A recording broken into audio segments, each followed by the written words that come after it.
agama. Nah dulu Nabi kita lihat diboikot, saudara. Jangan kaget kalau ada ulama sekarang berjuang diboikot. Orang nggak boleh nyumbang dia, orang nggak boleh nyumbang majelisnya, saudara. Kalau dia dagang, jangan ada yang beli. Kalau perlu listriknya diputusin, saudara. Coba kita lihat.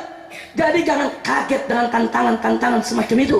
Dulu Nabi mau dibunuh, dikepung saat hijrah, saudara. Jangan kaget kalau ulama sekarang juga direncanakan untuk dibunuh. Dan Nabi dulu diusir dari kota Mekah, saudara. Jangan kaget kalau ada ulama nanti diusir dari kampung halaman, bahkan dari negerinya, saudara. Harus siap kalau ingin menjadi warasatul anbiya.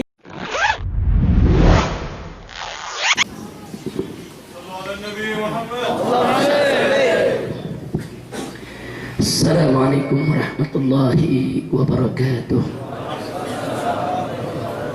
Bismillah walhamdulillah wassalatu wassalamu ala rasulillah wa ala alihi wa sahbihi wa mawala.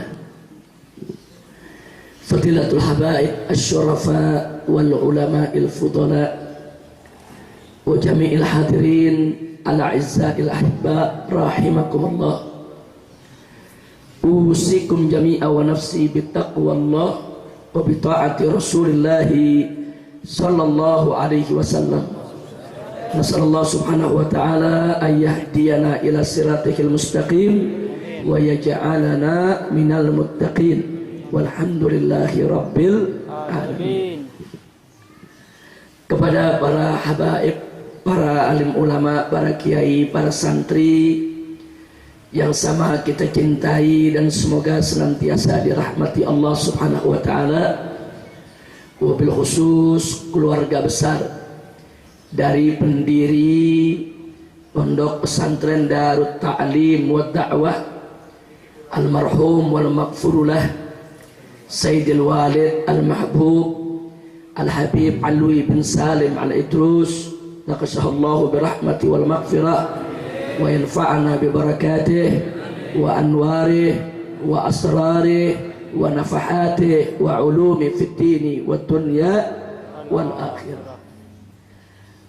Dan alhamdulillah putra-putra beliau sampai saat ini terus melanjutkan pesantren dan majelis yang ditinggalkan oleh orang tua kita. Di sini ada Sayyidul Mahbub Al-Habib Asadullah, Sayyidul Mahbub Al-Habib Abdullah, dan yang lainnya. Kita doakan mudah-mudahan seluruh daripada generasi penerus Al-Habib Alwi bin Salim Al-Idrus dilimpahkan oleh Allah rahmat dan keberkahan, diberikan kemenangan dalam setiap langkah perjuangannya, diberikan kebahagiaan dari dunia hingga akhiratnya, panjang umur dalam ibadah dan taat kepada Allah, sehat wal afiat, amin ya rabbal alamin. Nah, ahibail kiram, sebagaimana sama kita ketahui saat ini kita sudah memasuki tahun baru Islam 1436 Hijriyah. Bicara tentang tahun baru Islam, kita diingatkan tentang peristiwa hijrahnya Nabi Muhammad sallallahu alaihi wasallam. Kenapa? Karena Sayyidina Umar Ibn Khattab radhiyallahu ta'ala anhu ketika memulai penanggalan tahun baru Islam menjadikan hijrah Nabi sebagai titik awal perhitungan kalender Islam. Dan ini bukan tidak bermakna, karena Sayyidina Umar dengan para sahabat yang lainnya yang bermusyawarah ketika itu tahu betul, paham betul, mengerti betul bahwa titik terjadinya hijrah Nabi alaihi salatu wassalam itu merupakan titik balik daripada perjuangan Islam, yaitu titik awal bagaimana Nabi mulai merintis untuk mendirikan satu daulah Islamiyah yang dimana syariat Islam bisa ditegakkan secara kafah, yaitu di kota Al-Madinatul Munawwarah. Alhamdulillahi rabbil alamin. Nah, berkenaan dengan ini, tentu kalau bicara tentang hijrahnya Nabi, kita tidak bisa langsung bicara hanya terkait dengan hijrahnya, tapi kita juga harus mengingat rentetan asbab kenapa pada akhirnya Nabi alaihi salatu wassalam harus hijrah meninggalkan Mekah ke Al-Madinatul Munawwarah. Nah, untuk mengetahui ini, Allah Subhanahu wa ta'ala menginformasikan kepada kita dalam Al-Quranul Karim dengan satu ungkapan ayat yang singkat, padat, ringkas, jelas, menghimpun semua kejadian yang dialami oleh Nabi kita Sayyiduna Muhammad sallallahu alaihi wasallam, di mana Allah menyatakan faqala ta'ala wa idh yamkuru bikal ladzina kafaru liyuthbituka aw yaqtuluka aw yukhriju wa yamkuruna wa yamkurullah wallahu khairul makirin. Shadaqallahul azim. Dalam ayat ini Allah menyatakan kepada nabinya sekaligus informasi sejarah buat kita semua, di mana Allah menyatakan wa idh yamkuru bik, tatkala mereka berbuat makar kepada engkau wahai Nabi, tatkala mereka berbuat makar terhadap engkau wahai Rasul. Siapa mereka? Alladzina kafaru, orang-orang kafir. Untuk apa mereka melakukan makar kepada Nabi? Allah menyatakan liyusbituka. Liyusbitu dalam arti kata untuk membuat posisi Nabi diam tidak bergerak, dibungkam dakwahnya, dipenjarakan, diisolasi. Liyusbitu, yaitu untuk membungkam dakwah Nabi. Au yaqtulu, atau untuk membunuhmu ya Muhammad. Au yukhriju, atau untuk mengusirmu dari kota Mekah ini. Wa yamkuruna wa yamkurullah, mereka berbuat makar, Allah pasti akan membalas makar mereka. Wallahu khairul makirin, dan Allah sebaik-baiknya pembalas makar orang-orang kafir. Alhamdulillah. Jadi menarik. Di sini ada 3 perkara yang Allah Subhanahu wa ta'ala informasikan kepada kita tentang tantangan dakwah Nabi. Yang pertama adalah pembungkaman dakwah. Liyusbitu, ini pembungkaman dakwah. Yang kedua adalah upaya pembunuhan terhadap Nabi. Dan yang ketiga, pengusiran beliau dari kampung halaman. Nah, kita mulai dari yang pertama. Mari kita lihat bagaimana sih cara orang-orang kafir membungkam dakwah Nabi. Cara mereka membungkam dakwah Nabi mereka lakukan dengan beragam cara. Antara lain, yang pertama, saudara, mereka menghina dan mencaci maki Nabi. Mereka celak Nabi, mereka hina Nabi alaihi salatu wassalam. Dicaci maki kita punya Nabi, dilecehkan. Nah, ini kenapa Nabi dilecehkan, kenapa Nabi dihina, kenapa Nabi dicaci maki? Tujuannya supaya mental Nabi jatuh, Nabi jera dan kapok untuk melanjutkan dakwah. Tapi tentu Nabi kita mentalnya tidak serendah itu, saudara. Nabi kita mentalnya sudah begitu kuat, begitu baja, tidak akan pernah bisa diluluhkan hanya sekedar dengan caci maki. Maka itu begitu caci maki tadi datang kepada Nabi, Nabi tidak peduli, Nabi tidak melayani, beliau tetap istiqamah berdakwah, mengajak umat kepada kalimat la ilaha illallah. Dan caci maki terhadap Nabi nggak main-main, saudara.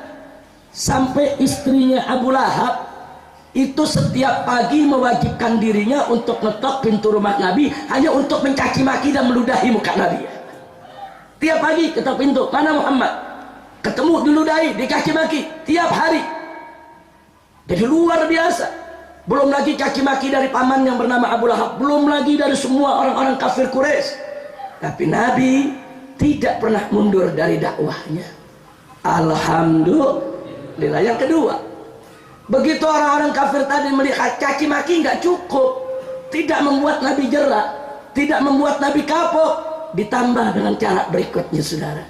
Mereka menyebarluaskan fitnah terhadap Nabi. Difitnah dengan berbagai macam fitnah. Nabi dikatakan sebagai perusak kesatuan bangsa Quraisy. Nabi dikatakan sebagai pemecah belah rumah tangga, saudara. Gara-gara Nabi membawa agama baru, akhirnya bapak dengan anak jadi ribut dalam rumah tangga. Akhirnya ibu dengan anak jadi berpisah karena si anak masuk Islam dan lain sebagainya. Sampai-sampai mereka mengatakan Muhammad itu sahirun majnun, tukang sihir yang sudah gila, memporak-porandakan persatuan bangsa dan menghancurkan rumah tangga, yaitu masyarakat Quraisy. Nggak sampai di situ. Setiap ada tamu datang dari luar kota Mekah, dijegat oleh tokoh-tokoh Quraisy. Dikatakan kalian mau masuk Mekah silakan, mau berdagang silakan, mau bermalam silakan, tapi hati-hati, jangan sampai kalian bertemu dengan Muhammad. Muhammad itu pendusta, pembohong, tukang sihir, orang yang sudah gila. Kalau kalian nanti ketemu dengan Muhammad, kalian akan kena sihirnya, dan itu bisa merusak daripada keutuhan hidup kalian di rumah kalian nanti. Oh, luar biasa, saudara. Apa tujuan fitnah tersebut? Nabi difitnah supaya masyarakat menjauh dari Nabi, supaya masyarakat takut, yaitu dekat Nabi, supaya dakwah Nabi tidak berhasil, tidak lancar, tidak sukses. Ini namanya pembungkaman dakwah, saudara. Oh, banyak masyarakat yang terkena hasutan tadi, banyak masyarakat yang terkena penyesatan opini tadi, banyak masyarakat yang termakan fitnah tersebut, saudara. Lalu bagaimana Nabi? Apakah Nabi dengan keadaan seperti itu kemudian berhenti daripada dakwah? Tidak, saudara. Lalu bagaimana dengan fitnah-fitnah tersebut? Apakah Nabi membiarkan fitnah itu meluas kemana-mana? Atau apakah Nabi menghabiskan waktunya hanya untuk mengkanter fitnah saja? Enggak begitu, saudara. Ya, fitnah tersebut tidak dibiarkan oleh Nabi. Nabi mengkanternya, Nabi menjawabnya, tapi Nabi tidak menghabiskan hidupnya hanya untuk mengkanter fitnah, saudara. Kalau Nabi menghabiskan waktunya hanya untuk menjawab fitnah, kapan beliau mau berdakwah?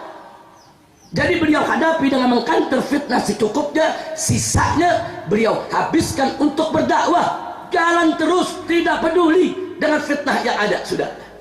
Dan hasilnya luar biasa. Yang mau mendengarkan dakwah Nabi makin hari makin bertambah, makin hari makin banyak. Dan ini yang membuat orang-orang kafir Quraisy makin galau, saudara.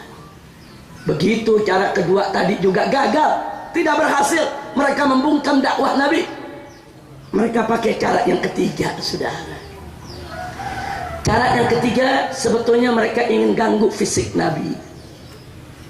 Cuma mereka belum punya keberanian, karena Abu Thalib paman Nabi, saudara, sudah menyatakan kesetiaannya untuk membela Nabi. Jangan coba-coba siapapun mengganggu daripada fisik Muhammad Sallallahu Alaihi Wasallam. Abu Thalib ketika itu berhasil menyatukan, yaitu Banu Hashim dan Banu Muttalib, saudara, untuk membela Nabi, baik yang muslim maupun yang kafir. Dua anak suku bangsa Quraisy ini begitu setia, mereka jaga Nabi. Artinya siapa yang ingin mengganggu Nabi berarti harus siap perang melawan pemuda-pemuda Banu Hashim dan Banu Muttalib, saudara.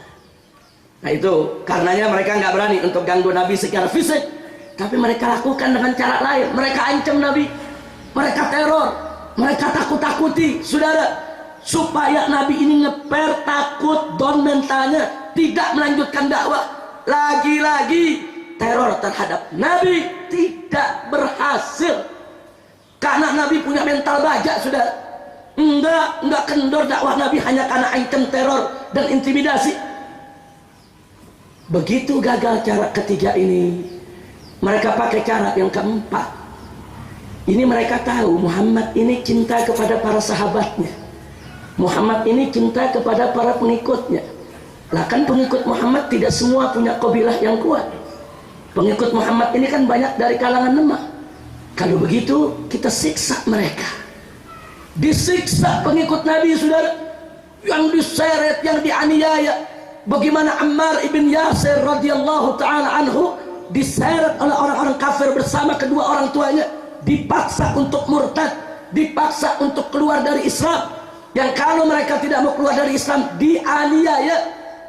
Ammar diikat di tiang, ibu bapaknya dianiaya yang sudah tua renta, dipukuli, ditendangi, saudara. Ammar tidak kuat lihat ibunya dipukuli sedemikian rupa, menangis menjerit mohon pertolongan Allah, dan Ammar tetap bertahan dalam Islam. Si ibu dalam keadaan lebam-lebam, penuh darah ngucur dari tubuhnya, saudara. si ibu mengatakan, ya Ammar, wallahi walaupun ibumu harus dibunuh pada hari ini, aku tidak ridho kalau kau keluar dari Islam. Marah orang kafir.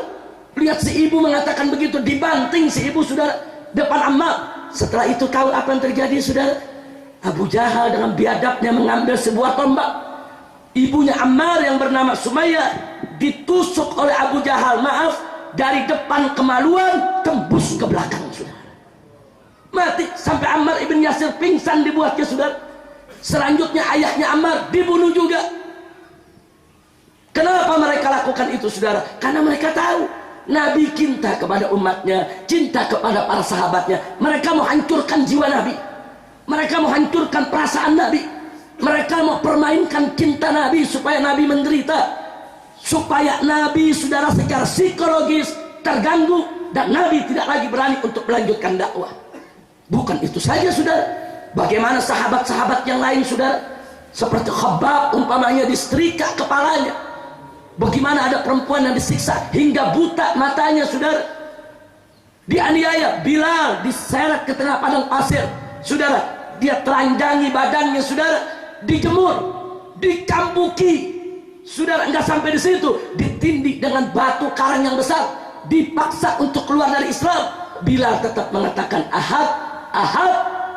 Tidak ada mereka yang murtad hanya karena siksaan, saudara. Lalu bagaimana dengan kita punya Nabi, saudara? Ya, kali ini Nabi kita harus mengevaluasi cara dakwahnya, saudara. Nabi berhenti sejenak karena ini persoalan sangat serius. Sahabat disiksa dan dibunuh, saudara. Nabi dihadapkan dalam posisi yang sangat dilematis. Kalau beliau tidak berdakwah, beliau berdosa, karena itu kewajiban dari Allah. Tapi kalau beliau berdakwah, sahabat beliau, pengikut beliau dibunuh. Beliau dihadapkan kepada posisi yang serba sulit. Meninggalkan dakwah berarti meninggalkan perintah Allah. Berdakwah berarti membiarkan para sahabat dibunuh. Nabi berhenti sejenak. Beliau berpikir dalam, berpikir keras, bagaimana supaya dakwah jalan, sahabat tetap aman, saudara. Inilah salah satu bukti fatonahnya Nabi kita, cerdasnya yang luar biasa dalam berdakwah, saudara. Beliau stop sebentar itu dakwah, saudara.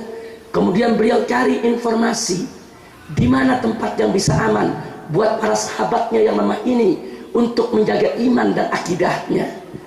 Dan dalam waktu yang singkat beliau sudah dapat kabar ada satu negeri bernama Habasyah, dipimpin oleh seorang penguasa yang digelari Najasyi, seorang Nasrani, seorang ahlul kitab, tapi yang sangat toleran, yang tidak akan mengganggu umat beragama lain untuk ibadah di negerinya, saudara.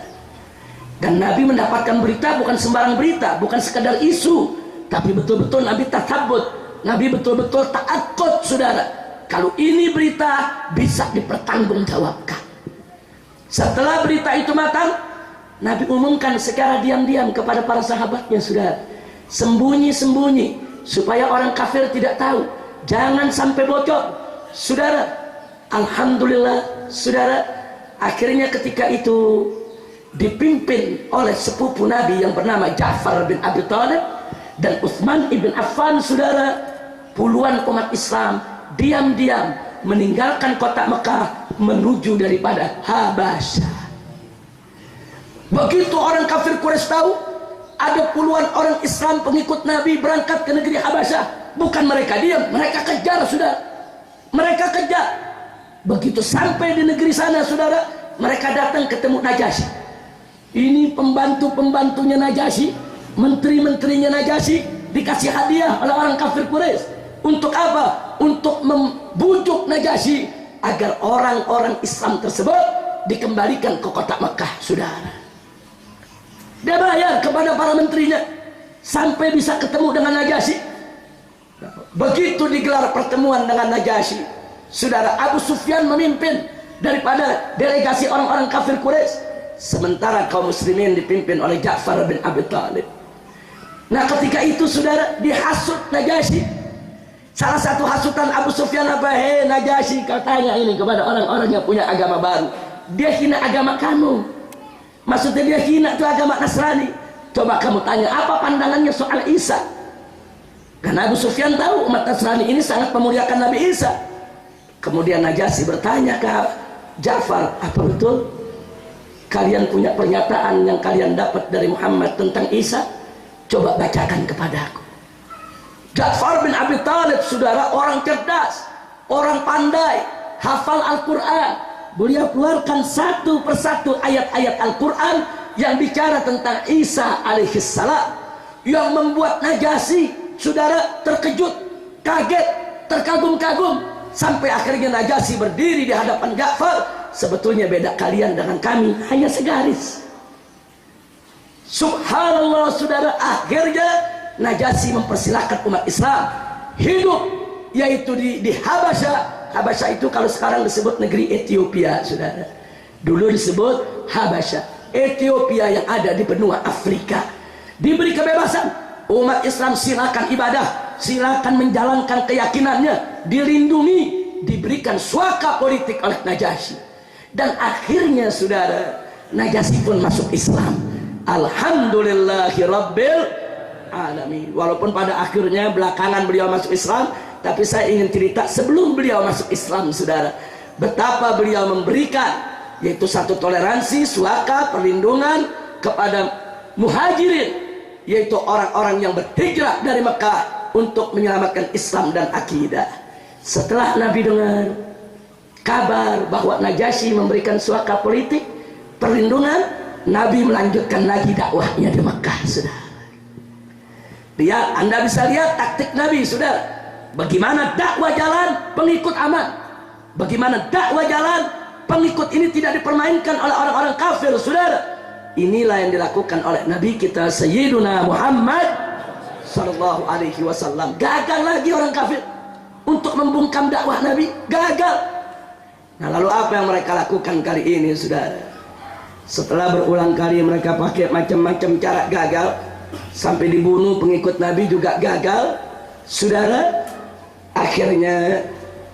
Akhirnya, saudara, mereka mengutus salah satu tokoh mereka untuk kompromi dengan Nabi, ya saudara. Kompromi. Utusan mereka datang, ya Muhammad, kita satu bangsa, kita satu keluarga, kenapa kita bertikai? Kami sekarang mengajukan proposal perdamaian denganmu. Bagaimana kita hidup damai, kita hidup rukun di Mekah, tidak saling merugikan satu sama lain. Nabi menanyakan proposal perdamaian yang bagaimana. Apa mereka bilang? Yuk sama-sama kita bersatu di Mekah. Hari ini kita rame-rame menyembah Allah, besok rame-rame menyembah Lat dan Uzza, berhala. Nanti hari berikutnya lagi rame-rame nyembah Allah, hari berikutnya lagi rame-rame nyembah berhala. Jadi kita damai, nggak usah ribut, saling mengakui. Luar biasa. Ternyata, saudara, Abu Jahal dan kawan-kawan tokoh liberal juga, saudara. Ini kan namanya campur aduk agama ini. Ini campur aduk agama ini, saudara. Semua agama sama, nyembah Allah, menyembah berhala sama, kan ajaran liberal itu. Jadi kalau sekarang ada orang liberal berarti pengikut Abu Jahal. Abu Jahal ini liberal pertama ini, sudah. Nah, lalu apa jawab Nabi ketika itu? Bukan lagi Nabi yang jawab, Allah yang jawab, saudara. Allah turunkan kepada Nabi firman-Nya yang maha suci, saudara. Allah nyatakan kepada beliau, qul ya ayyuhal kafirun la a'budu ma ta'budun wala antum 'abiduna ma a'bud wala ana 'abidum ma 'abadtum wala antum 'abiduna ma a'bud lakum dinukum waliyadi. Allah yang suruh qul, katakan hai Nabi, katakan hai Muhammad, jawab. Enggak nunggu besok, enggak ada tuh jawaban, entar dulu ya, ditimbang-timbang dulu. Enggak ada, saudara. Ini masalah akidah. Masalah akidah nggak bicara pertimbangan, saudara, langsung harus dijawab dengan tegas. Makanya Allah katakan kepada mereka, ya Muhammad, jawab. Ya ayyuhal kafirun, hei orang-orang kafir, la a'budu ma ta'budun, aku tidak menyembah apa yang kalian sembah. Wala antum 'abiduna ma a'bud, dan kalian tidak menjadi penyembah apa yang kami sembah. Wala ana 'abidum ma 'abadtum, dan aku pun tidak menjadi penyembah apa yang kalian sembah. Sekali lagi, wala antum 'abiduna ma a'bud, kalian tidak menjadi penyembah apa yang kami sembah.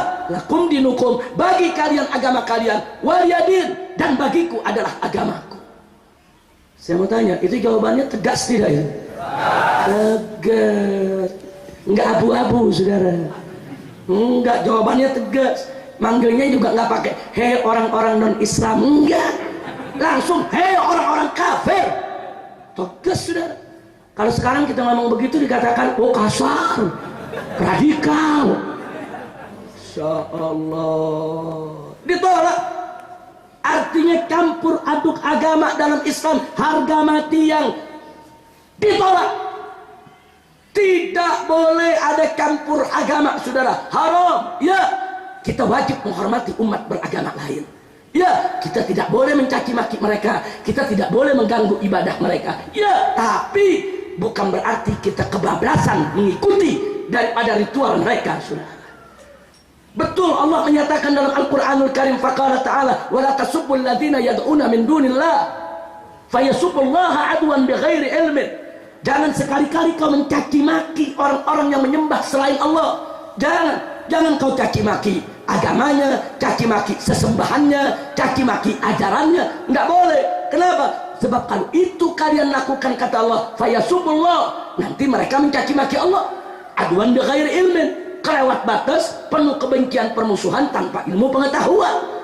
Jangan sampai Allah mereka caci maki, jangan coba-coba kita caci maki agama mereka.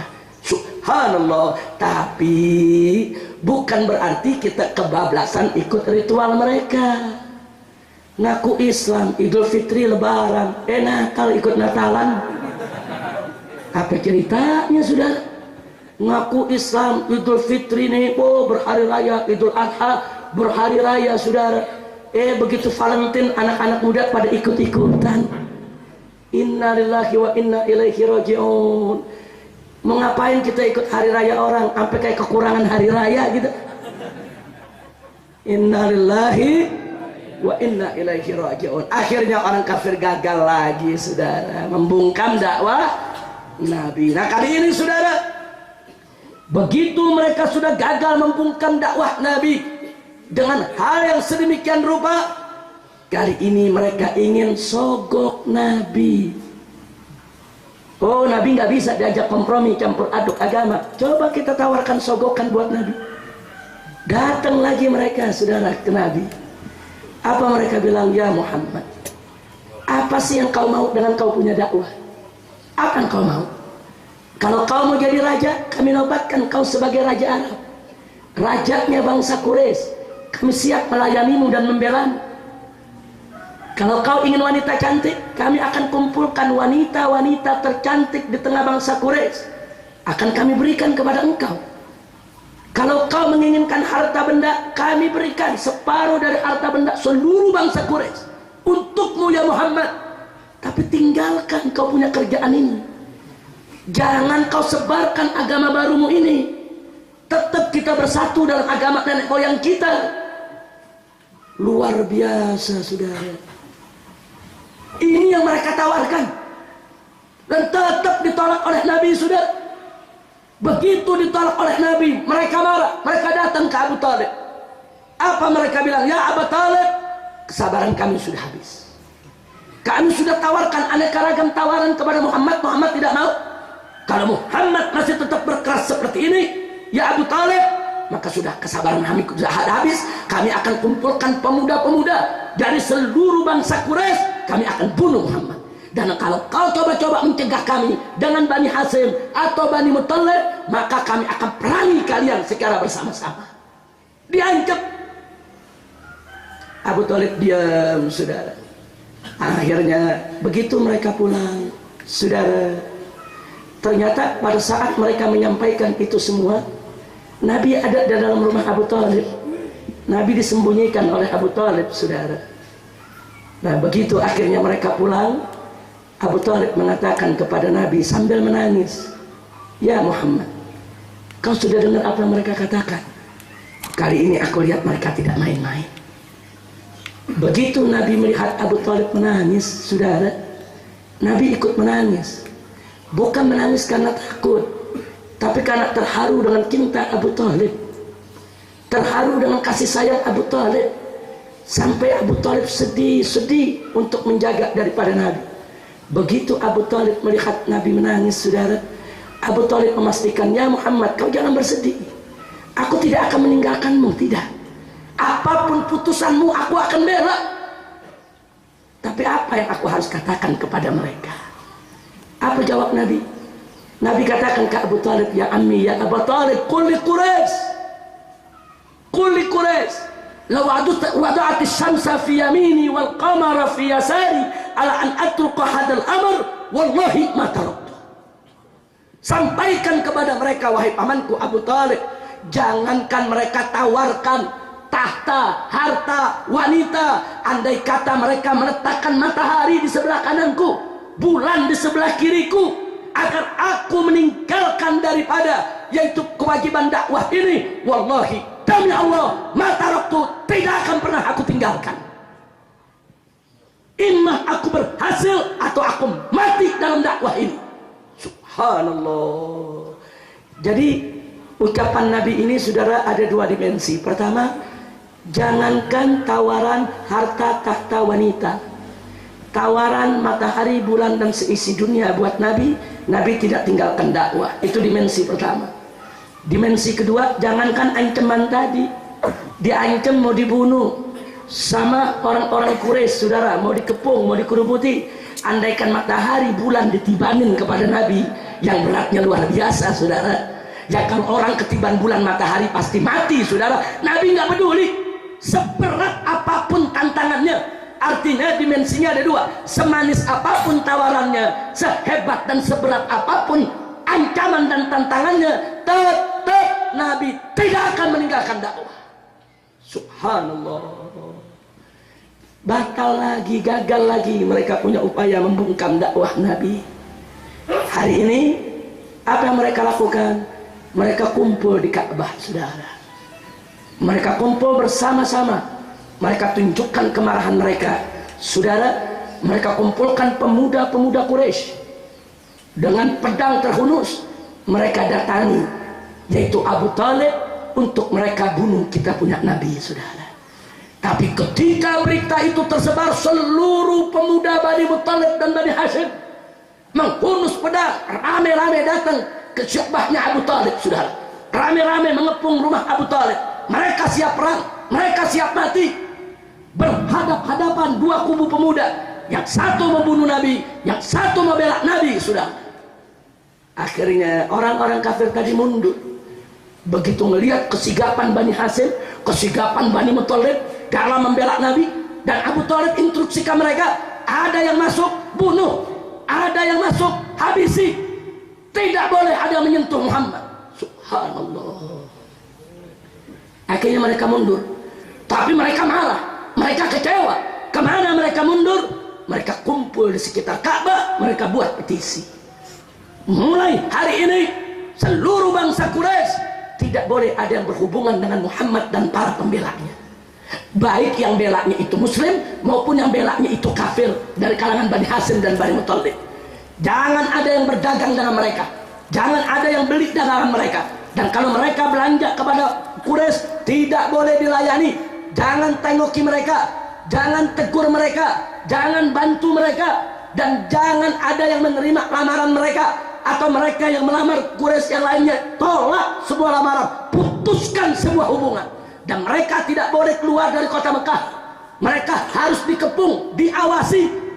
Saudara, petisi ini ditulis di kulit binatang, saudara, digulung, dimasukkan dalam kotak, disimpan di dalam Ka'bah. Saudara, bulan pertama Nabi dan para sahabat bertahan, masih banyak perbekalan, saudara. Bulan kedua perbekalan mulai susut. 6 bulan mulai susah, saudara. Mau belanja udah nggak bisa, perbekalan udah mulai habis, saudara. Mau keluar dari kota Mekah dijegat, tidak boleh ada yang keluar dari kota Mekah. Diisolasi, saudara, diembargo. Ini namanya embargo ekonomi, embargo sosial politik. Betul-betul diembargo habis, tidak boleh, diboikot. Masuk 1 tahun, saudara, mulai mereka makan 1 kurma buat 2 hari. Coba lihat penderitaan mereka, saudara. Malah Nabi mulai makan daun-daun kering, saudara. Sehari makan, sehari tidak makan. Taruh batu di perut, diikat perutnya dengan batu, saudara, untuk menahan perih lapar. Untuk apa semua itu Nabi dan para sahabat melakukannya? Hanya untuk dakwah di jalan Allah, mencari ridho Allah, menegakkan kalimat la ilaha illallah. Enggak peduli. Masuk tahun kedua, saudara, menjelang tahun ketiga, mulai ada yang bertumbangan, yang sakit, yang kelaparan, yang meninggal dunia, saudara. Dan Nabi selalu memohon pertolongan Allah. Dan Nabi tahu betul kalau ini adalah, saudara, ini adalah ujian dari Allah. Sampai ada sebagian sahabat datang kepada Nabi, ya Rasulullah, mata Rasulullah, wahai Rasulullah, kapan ini pertolongan Allah? Bukan mereka nggak sabar, bukan, saking menderitanya, saudara, saking sulitnya kondisi di saat itu, saudara. Nggak ada yang bisa menyelamatkan mereka kecuali pertolongan Allah. Luar biasa. Sampai masuk tahun ketiga, saudara, diboikot habis. Dan Nabi tetap berdakwah, tidak peduli siapa yang Nabi jumpai dari orang kafir, tetap Nabi ajak untuk masuk Islam. Inilah Nabi kita, saudara. Akhirnya pertolongan Allah datang. Allah mengabarkan kepada nabinya, saudara, bahwa petisi yang ditulis di kulit binatang tadi di dalam Ka'bah, saudara, sudah habis dimakan rayap. Siapa yang tahu, saudara? Ada di dalam kotak, di dalam Ka'bah, nggak ada yang lihat, dikunci, digembok, saudara. Kemudian Nabi kumpulkan para sahabatnya, Nabi kasih kabar gembira, busra lakum, ada kabar gembira buat kalian semua. Apa kabar gembiranya? Petisi mereka sudah dimakan rayap, menunjukkan bahwa Rabbul Ka'bah, Tuhan pemilik Ka'bah, tidak ridho dengan mereka punya petisi. Nah, begitu berita ini menyebar, didengar oleh Hamzah ibn Abdul Muttalib, Hamzah langsung dengan gagah datang ke depan Ka'bah, diundang semua orang kafir. Masyarakat Quraisy, ayo kita kumpul. Rabbul Ka'bah, Tuhan pemilik Ka'bah ini yang kita semua sama yakini keberadaannya, dia tidak rela dengan petisi kalian. Orang-orang kafir ketawa, mentertawakan Hamzah. Dari mana kau bilang gak rela? Kalian punya petisi udah dimakan rayap. Oh, ditertawakan Hamzah oleh orang-orang kafir. Kau ngigo ya Hamzah, kau sudah gila karena udah kelaparan. Akhirnya Hamzah tantang, baik, kita buktikan sekarang. Apakah Rabbul Ka'bah ini ridho dengan kalian punya petisi atau tidak? Dan kalau ternyata betul dimakan rayap, berarti Muhammad benar, Rabbul Ka'bah tidak rela, harus kalian stop ini boikot. Diterima, saudara. Tadinya sebagian nggak mau, tapi Mut'im bin Adi, salah seorang tokoh kafir Quraisy yang dianggap cukup bijak, saudara, dia katakan harus kita lihat, harus kita buktikan. Orang kafir sama orang kafir ribut, yang sebagian bilang jangan, ini cuma ngigoknya mereka, yang sebagian bilang enggak, kita harus lihat. Di antara yang ngotot untuk melihat adalah Mut'im bin Adi, saudara. Akhirnya Ka'bah dibuka, kotak dibuka, subhanallah, petisi itu sudah habis dimakan rayap kecuali tulisan Bismillah. Cuma nama Allah yang rayap nggak berani makan. Loh, kok pakai Bismillah? Karena memang orang-orang kafir ini, mereka percaya Allah itu ada, tapi mereka tidak mentauhidkan Allah. Di samping Allah, mereka menyembah daripada berhala-berhala. Makanya dalam Al-Quran Allah menyatakan kepada Nabi, wala in sa'altahum man khalaqas samawati wal ard la yaquluna Allah. Kalau kau bertanya kepada mereka orang-orang kafir itu, ya Muhammad, siapa menciptakan langit dan bumi? Mereka akan jawab Allah. Cuma mereka tidak mentauhidkan Allah, mereka tidak mengesahkan Allah. Mereka ciptakan Tuhan-Tuhan baru, alihah, di samping Allah subhanahu wa ta'ala. Jadi dalam tulisan tadi mereka masih sebut nama Allah, dengan nama Allah, dengan nama Lat, dengan nama Uzza, dengan nama Manat, dengan nama berhala. Yang lain dimakan rayap kecuali Bismillah yang tidak dimakan rayap.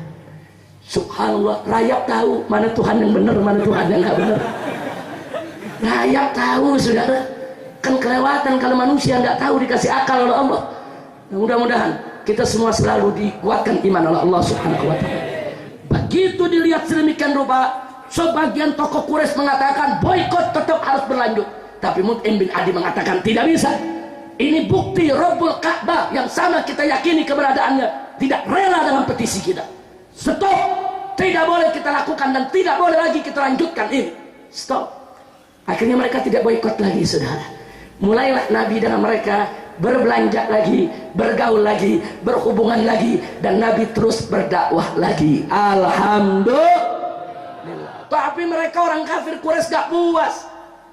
Nggak puas, ini bagaimana caranya untuk menghentikan daripada dakwah Nabi. Nah, kemudian saudara, mereka bikin aturan. Saudara, aturannya adalah, saudara, bahwa Nabi kalau ingin di kota Mekah tidak boleh berdakwah lagi. Mereka tidak boikot, tapi Nabi nggak boleh keliling untuk dakwah. Nah, akhirnya apa yang terjadi? Nabi hijrah ke Taif. Karena sebelum itu saudara, Nabi tidak mereka ganggu, mereka tetap berdakwah. Tapi ada satu berita duka datang. Setelah selesai masa-masa sulit tadi, saudara, istri Nabi tercinta, tulang punggung dakwah Nabi, Sayyidatuna Khadijatul Kubra radhiyallahu taala anha meninggal dunia. Dan beberapa bulan berikutnya Abu Thalib juga meninggal dunia. Begitu dua orang ini meninggal dunia, gembira orang-orang kafir Quraisy, saudara. Bagi mereka pelindung Nabi sudah tidak ada, pembela Nabi sudah tidak ada, penyokong dana dakwah Nabi sudah tidak ada. Mulai saat meninggalnya Abu Thalib, mereka mulai mengganggu Nabi secara fisik, saudara. Karena setelah Abu Thalib meninggal, tidak ditemukan satu tokoh yang mampu menggantikan peran Abu Thalib untuk menyatukan Bani Hashim dan Bani Muthalib untuk membela Nabi sebagaimana yang dilakukan oleh Abu Thalib, saudara. Mereka mulai ganggu Nabi. Sekarang Abu Thalib udah nggak ada lagi yang bela Nabi. Nabi mulai diganggu fisiknya, saudara. Begitu beliau sedang munajat di depan Ka'bah kepada Allah, tiba-tiba orang-orang kafir datang, saudara. Salah satu dari mereka maju, dililit leher kita punya Nabi dengan kain panjang, diseret-seret, sudah sampai Nabi tercekik, matanya melotot, tidak bisa nafas, muka merah, diseret. Di saat-saat yang genting tersebut muncul Sayyidina Abu Bakar Siddiq. Begitu dari kejauhan melihat Nabi sedang diseret-seret, tidak bisa bernafas, Sayyidina Abu Bakar Siddiq mabur lari mengejar, didorong orang tersebut, sudah. Beliau selamatkan kita punya Nabi. Sampai Abu Bakar Siddiq mengatakan, tegaknya kalian ingin membunuh seorang yang hanya mengajak kalian kepada la ilaha illallah. Dilawan. Makanya jangan sembarangan kurang ajar kepada Sayyidina Abu Bakar, sudah. Perjuangannya luar biasa bersama Nabi. Akhirnya Nabi bisa diselamatkan. 2 hari berikutnya lagi, saudara, orang-orang kafir ini, saudara, bawa perut unta yang disembelih kemarin, yang baunya sudah luar biasa, yang di dalam isinya banyak kotoran, sudah. Begitu Nabi sedang sujud sholat depan Ka'bah, mereka datang, mereka sirami itu Nabi dengan kotoran unta, dengan isi perut unta. Saudara, ketika itu putri Nabi tercipta, jantung hatinya Sayyidatuna Fatimah Zahra radhiyallahu taala anha datang membersihkan semua kotoran. Dia lawan itu orang-orang kafir, saudara. Fatimah Zahra singa betina, tidak diam ayahnya diperlakukan sedemikian rupa. Dia berdiri tolak pinggang, dia lawan orang-orang kafir tadi, saudara. Tapi Nabi mengingatkan, itma'inni ya benati, tenang, sabar, sabar, kau diam. Nabi nggak mau nanti putrinya yang diganggu oleh orang-orang kafir, saudara. Nah, karena tiap hari Nabi diganggu fisiknya, nggak aman lagi dakwah di Mekah. Maka itu Nabi pergi hijrah ke Taif. Singkat cerita, ternyata orang Taif sudah terhasut oleh opini Quraisy.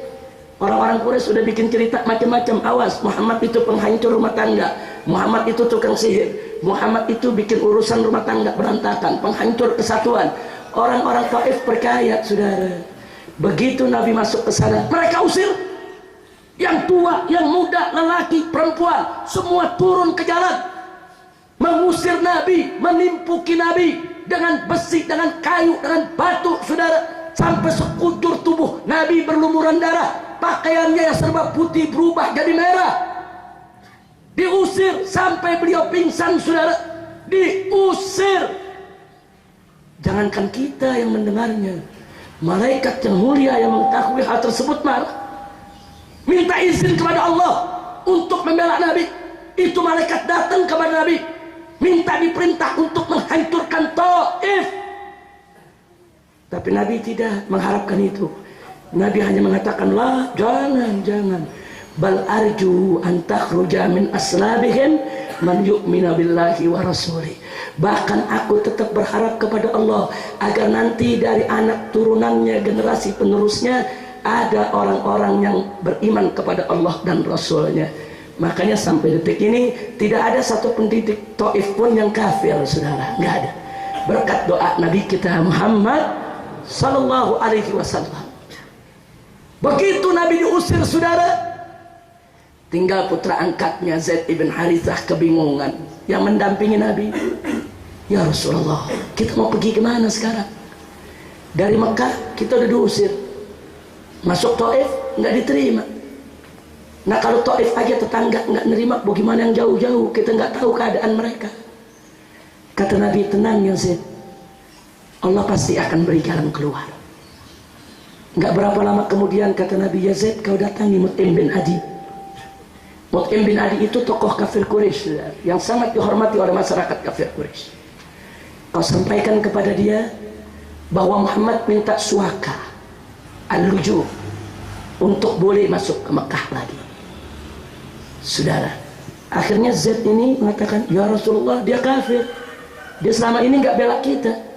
Tapi kata Nabi, ya, kau temui aja dia. Kenapa Nabi suruh temui Mut'im bin Adi? Karena selama ini yang paling lunak Mut'im bin Adi. Selama ini yang mau bermuamalah dengan kaum muslimin Mut'im bin Adi. Selama ini yang menolak petisi boikot kaum muslimin Mut'im bin Adi. Dan pada akhirnya pun yang mendorong untuk pembatalan juga Mut'im bin Adi, saudara. Dan Mut'im bin Adi ini nggak pernah terdengar menyiksa orang-orang muslim, walaupun dia orang kafir, keras kafirnya. Jadi Nabi pandai memilih mana orang kafir yang bisa manfaat buat umat Islam, saudara. Akhirnya dikirimlah Zaid temui, sembunyi-sembunyi masuk ke Mekah. Akhirnya Mut'im bin Adi bilang, baik, aku berikan suaka buat Muhammad, tapi Muhammad mesti ikut aturanku. Jangan Muhammad berdakwah semau-maunya. Diterima, saudara. Begitu Nabi masuk ke kota Mekah kembali, saudara, marah orang-orang kafir Quraisy. Kenapa Muhammad bisa masuk? Begitu mereka dengar yang memberikan, yaitu al-luju as-siyasi adalah Mut'im bin Adi, rame-rame mereka datang ke Mut'im bin Adi. Mereka tanya, ya Mut'im, engkau ini sebagai pemberi suaka atau sudah jadi pengikut Muhammad? Kalau jadi pengikut Muhammad, dimusuhi, saudara. Tapi Mut'im mengatakan, bal ana syafi', aku ini cuma pemberi suaka. Aku nggak ikut menjadi pengikut Muhammad. Nah itu ada aturan, saudara. Orang kalau sudah diberikan suaka kepada seorang tokoh kafir Quraisy nggak boleh diganggu. Dulu Nabi diberikan suaka oleh Abu Thalib. Setelah Abu Thalib nggak ada yang mau berikan suaka, orang-orang kafir. Nah sekarang ada lagi satu Mut'im bin Adi yang mau berikan suaka, saudara. Akhirnya Nabi bisa masuk ke kota Mekah. Syarat Nabi nggak boleh berdakwah seenaknya, saudara. Tapi Nabi kita cerdas.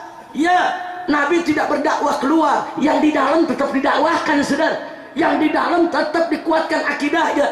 Plus setiap musim haji Nabi minta izin kepada Mut'im bin Adi untuk ikut berkumpul ke acaranya orang-orang Arab. Orang Arab itu, saudara, walaupun mereka jahiliyah kafir, tapi ada sisa-sisa ajaran Nabi Ibrahim menyangkut manasik haji, mereka haji. Diizinkan. Itulah yang Nabi manfaatkan. Nabi duduk di tempat Jumratul Aqabah, saudara. Jadi ada bangsa Arab datang dari mana-mana negeri. Tiap musim haji mereka turun. Nabi duduk, Nabi ajak mereka untuk mampir. Ayo mampir, kita ngobrol, kita diskusi, kita duduk, kita bicara. Tapi yang kurang ajarnya apa? Abu Lahab diri di samping. Abu Lahab diri bilang apa? Saudara-saudaraku, bangsa Arab, hati-hati, ini keponakanku. Aku ini pamannya. Aku tahu ini gila, ini tidak waras, ini orang jahat. Coba lihat tantangannya, saudara. Di satu sisi Nabi mengajak mereka, di tempat yang sama Abu Lahab propaganda. Tapi subhanallah, datang juga 12 orang dari Madinah, duduk di depan Nabi, saudara. Mereka bisik-bisik, oh ini yang namanya Muhammad yang katanya Nabi. Ini di kita punya negeri orang Yahudi lagi pada ribut, kirinya sama nih. Ayo kita deketin mereka, duduk, mereka dengerin dakwah Nabi. Masuk Islam 12-12 ya. Masuk Islam sampai mereka mengatakan, ya Rasulullah, di negeri kami namamu sudah terdengar, di negeri kami namamu sudah diperdebatkan, diributkan oleh orang-orang Yahudi. Ya Rasulullah, di negeri kami, ya Rasulullah, merupakan lahan dakwah yang luar biasa. Kirim sahabatmu kepada kami, bersama kami, untuk menyebarkan Islam di Madinah. Nabi kirim saudara, yaitu Mus'ab ibn Umair, untuk menyebarkan Islam di Madinah. Berangkat sampai di Madinah, Mus'ab bin Umair terus keliling dengan orang-orang yang 12 tadi, menyebarkan Islam. Tahun depannya di musim haji, datang lagi dari Madinah 72 orang sudah muslim. Terus apa mereka bilang kepada Nabi? Ya Rasulullah, negeri kami terbuka untukmu, kami mengharapkan kedatanganmu, hijrahlah ke Madinah, kami akan jaga engkau dari depan, dari belakang, samping kanan, samping kiri, kami tidak akan biarkan orang mengganggumu. Subhanallah. Ansor saudara, 72 orang datang, yang duanya perempuan saudara, minta Nabi untuk berangkat ke sana. Gayung bersambut saudara, Nabi terima. Nabi umumkan di para sahabat untuk diam-diam hijrah meninggalkan Mekah semua menuju Madinah. Sedangkan Nabi sendiri tidak boleh hijrah tanpa izin Allah. Nggak boleh. Apapun resikonya, bagaimanapun situasinya, walaupun bahaya buat Nabi, sebelum diizinkan Allah, tidak boleh Nabi hijrah saudara.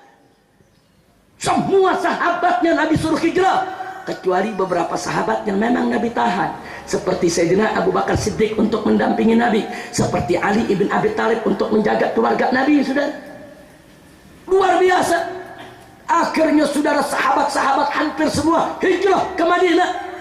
Hijrah. Disinilah orang-orang kafir khawatir, gawat ini, Muhammad sudah punya banyak pengikut di Madinah, kalau begitu kita rapat. Digelarlah rapat di Nadwah saudara.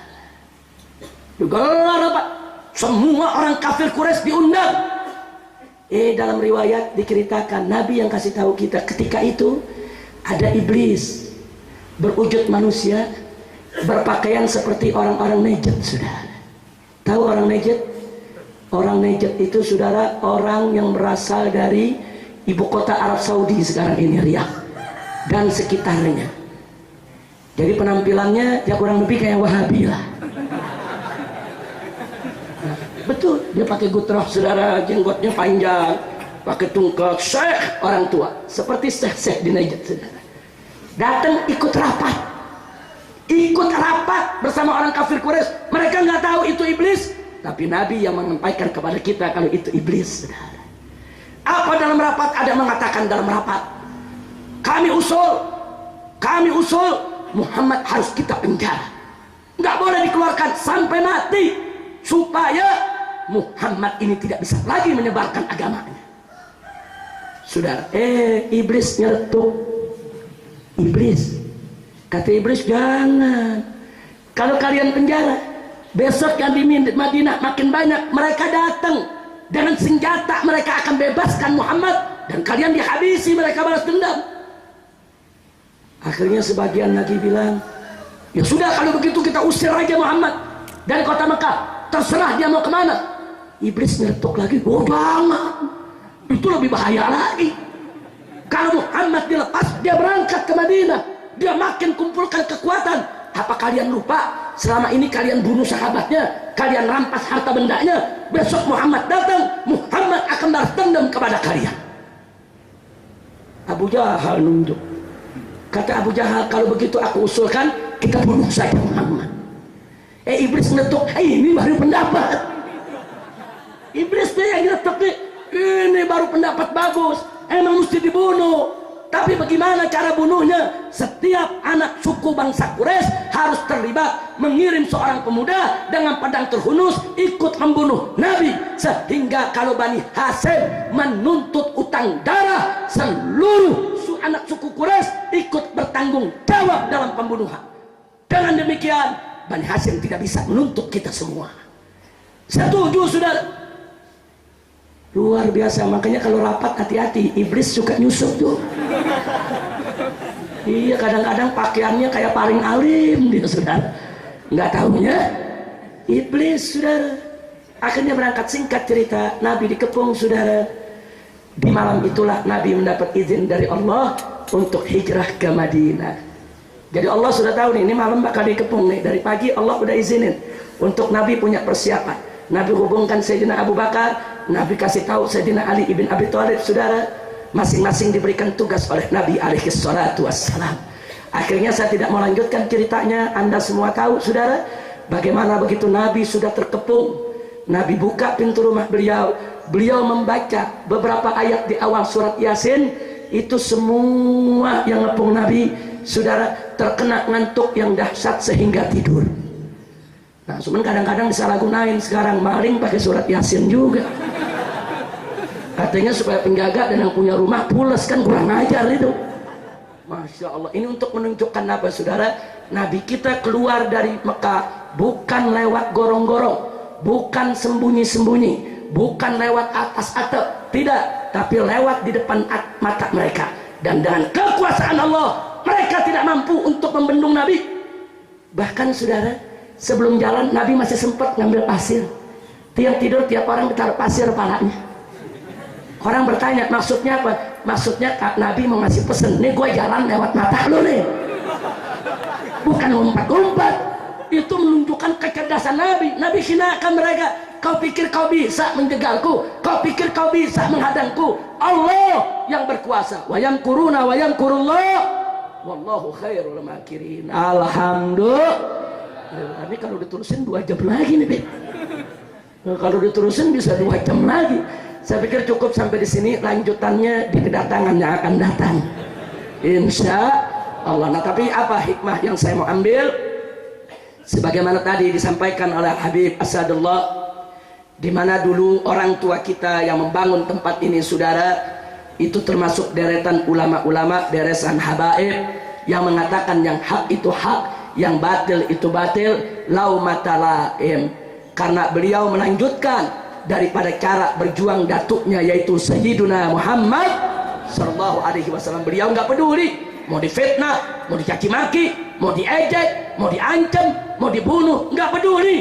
Yang penting yang hak tetap hak, yang batil tetap batil. Tidak boleh kita takut untuk menegakkan dakwah di jalan Allah Subhanahu wa taala.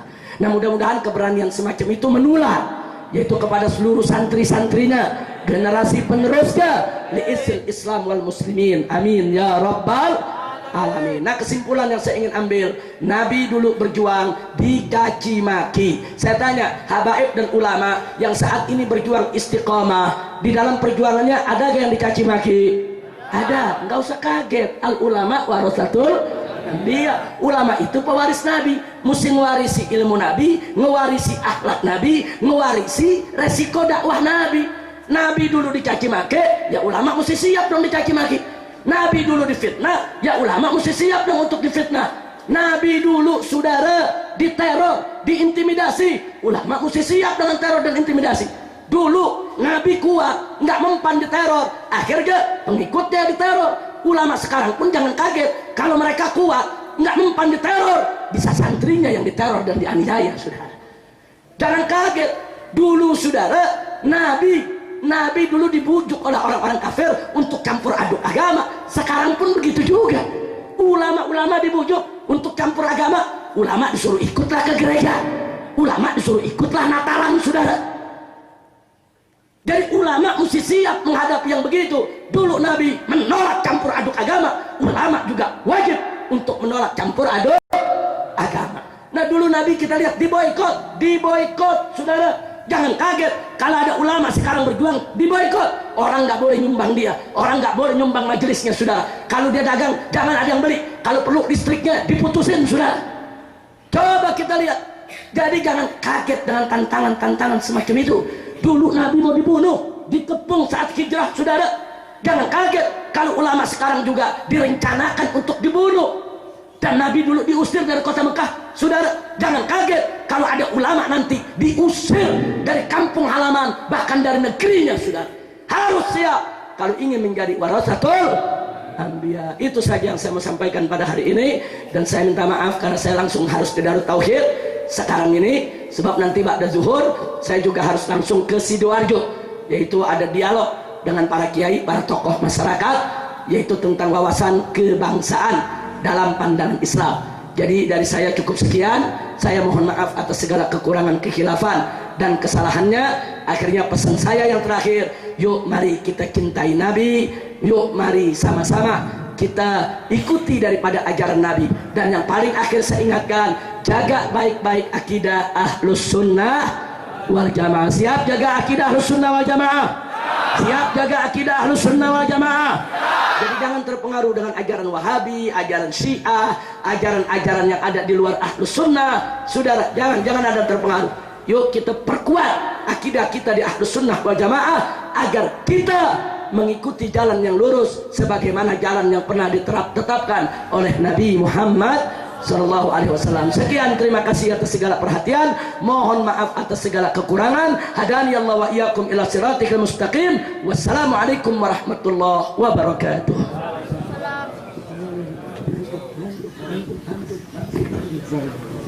Al-Fatihah biniyatul qabul wa tamami kulli su'al wa ma'mul ila hadratir rasul wal batul wa ummiha wa ba'liha wa baniha. An Allah subhanahu wa ta'ala an yataghasha al-habib Alwi bin Salim al-Idrus برحمة المغفرة وأن ينفعنا بركاته وأنواره وأسراره ونفحاته في الدين والدنيا والآخرة. وأن الله سبحانه وتعالى يبارك لنا يبارك لكم وأن يوفقنا وإياكم للنجاح والفلاح والاستقامة في الدين والدنيا والآخرة. وإلى حضرة النبي صلى الله عليه وسلم بسر الفاتحة.